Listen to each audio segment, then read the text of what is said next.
लोग देख रहे हैं रोजाना ये हमारी खाल उतारते हैं और फिर जहां से खाल उतरती है वहां पे नमक फेंकते हैं।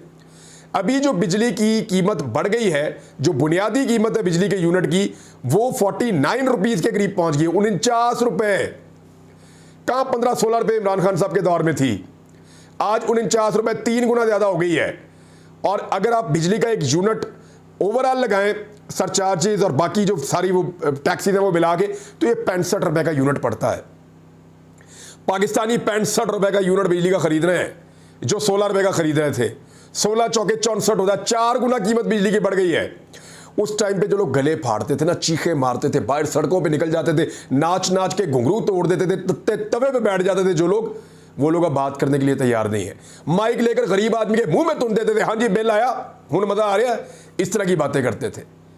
अब पूछे ना जाके लोगों से, लोग बेचारे अपने मोबाइलों से वीडियो बना बना के सबको भेज रहे हैं।